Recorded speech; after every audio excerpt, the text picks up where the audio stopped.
What's going on, boys and girls? It's the Black Avenger, the one and only Black Azrael, Lee Sanders here of the RCWR show, coming at you with a little bit of fun news this Monday. I had to talk about this because I thought it was a little bit hilarious, and plus I wanted to get you all's input on this, as I think it'd be a great topic to follow up on later tonight, as we're going to be coming back on here live on YouTube. I'll give you details on that in a little bit.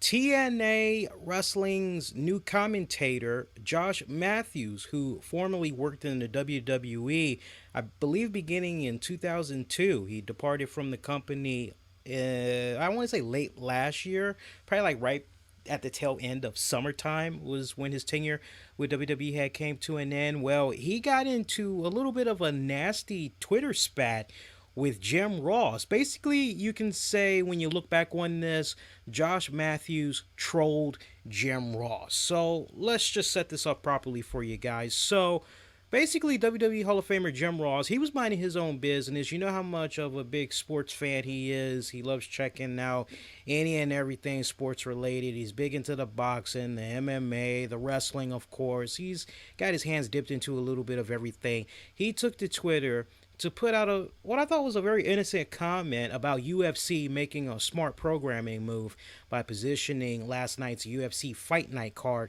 after the NFL Championship games. As you know, there was two of them that had came on Sunday.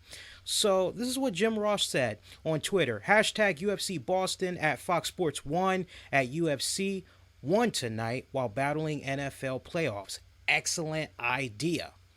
Josh Mathews would follow up and say, why anyone would say UFC won the night over NFL is beyond me. Please stop. It's not a fair fight. If you are over 60, just go away. Jim Ross would respond directly to Josh, saying at Real Josh Mathews, at UFC, at NFL, that's a little stiff regarding my remark. I'm over 60 and not going away. Didn't expect this from you. Josh Mathews would follow up and say, at JR's BBQ, it was stiff. I get that. Sometimes you got to call it like you see it. Josh Mathews would chime in one more time and say, after 13 years, I get to be open and express what I'm thinking via Twitter. Backlash is expected and understandable, but I'm speaking my mind. Jim Ross would chime in one last time. He would say, anyone who thinks I meant NFL is less than UFC when I said UFC one Sunday night is ignorant. UFC programming experiment worked. At NFL equals big dog. That's pretty much the end of it. Now, let's go in depth on this. I want to try to look at this from all different sides here, okay? First, let's look at it from Jim Ross's standpoint. Or actually, before I even go to Jim Ross, let's get the whole argument out the way about UFC versus the NFL. There's just no comparison because they both did not come on at the same time. Let's just be for real. And plus, on top of that, if you really think about it, not everyone is going to have access to Fox Sports 1. That's the other thing. It really depends on the type of cable package that you have, who's your satellite cable provider, if you can even get that, all right?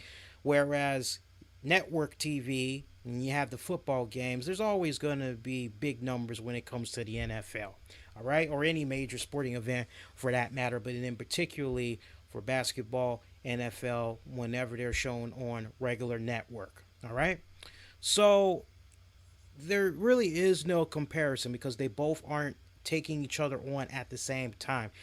Was it a strategic move that UFC did with this little experiment with their Fight Night card coming on after the football games were said and done? Yeah, it was a very smart move because those same guys is the audience that they want for their UFC programming. So for those guys that are still pretty amped up and they're like, oh man, the night's kind of over now.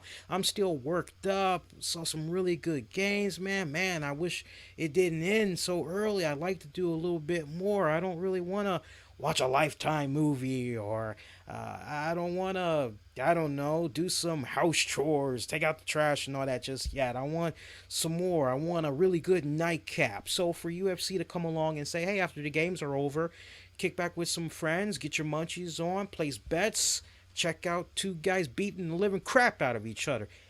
Good formula. good experiment. No doubt UFC is probably going to do more of this as a result. So I don't see any harm in what Jim Ross was saying. Now, Josh Mathews, on the other hand, he basically comes off like a troll in his comments. I can't help but say to myself, Josh, you were in the WWE for a good minute and they released you last year.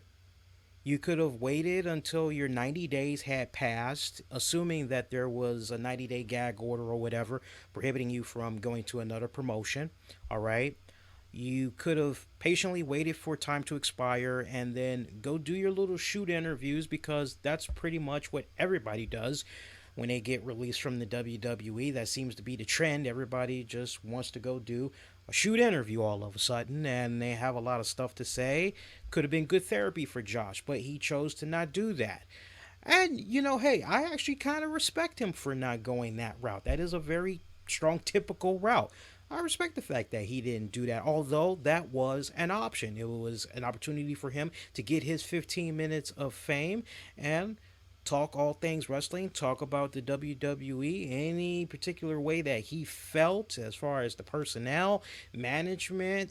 That was the platform to do it. He didn't even do anything on a podcast, which, now that I'm kind of thinking about it, the timing of Taz's new podcast, I think it's very interesting. I'm very curious how long it'll be before Josh Mathews pops up on there and they talk about the circumstances leading to his WWE release. I'm sure that would be a very interesting interview in itself. All right. But Josh, you had all the opportunities in the world to say your piece, and for you to take aim at WWE Hall of Famer Jim Ross. I understand you're trying to make yourself come off as if you're a new Josh Mathews. You're a Josh Mathews that's not going to be held down by WWE's Twitter police. We all infamously heard what CM Punk had to say with regards to that and other people, as their tweets are constantly being monitored by WWE social media police. It will have them pull their stuff down in an instant and all that. I appreciate Josh Mathews trying to say, look, I am now free and I can say what I want to say without any serious backlash, all that good stuff. But of all the people to say or start something with, you gotta go after Jim Ross? Mind you, who just interviewed the president of TNA Wrestling, Dixie Carter. Now, she may not be the one that signs your checks, but she does have a large say in whether or not you get to continue your employment there. So for me, I'm just looking at it from the standpoint of, wow, it just kind of seems like a bonehead move for Josh Mathews to attack JR like this, when JR and TNA, at least in my eyes, it kind of seemed like maybe they built some type of a new window of opportunity here where Jim Ross can now possibly get access to interviewing future TNA talent. But now it's kind of like you shoot yourself in the foot, Josh, because now it's kind of like, man, is that avenue now closed, or is that avenue closed for you? So I don't know. Some people may feel that this was probably a work or whatever. I'm not really picking up that vibe. Let's go a step further than that, as this just really came from left field. To my knowledge, unless one of you all have heard something otherwise, this is really the first time I've ever heard of Josh Mathews having some type of problem with something Jim Ross says. And I'm just thinking back to the career of Josh Mathews. I can't really recall a time where Josh was doing commentating with Jim Ross. I know he worked with Michael Cole. He did a little something with Todd Grisham, because they were doing their thing over in ECW for a little bit. I know he did some commentating work with Booker T. I don't really recall him doing anything with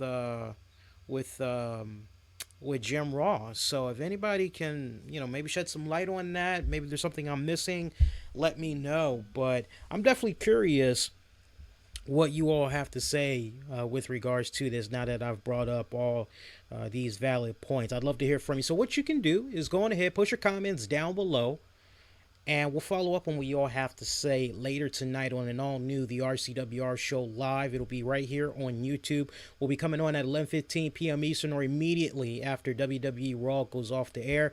Join me and my broadcast partner, the evil genius of professional wrestling, a wrestling manager extraordinaire, Titus Machiavelli, as it is a special edition of the RCWR Show Live. It's our Q&A edition, where we are going to be following up on some great questions that you, our listeners, have submitted.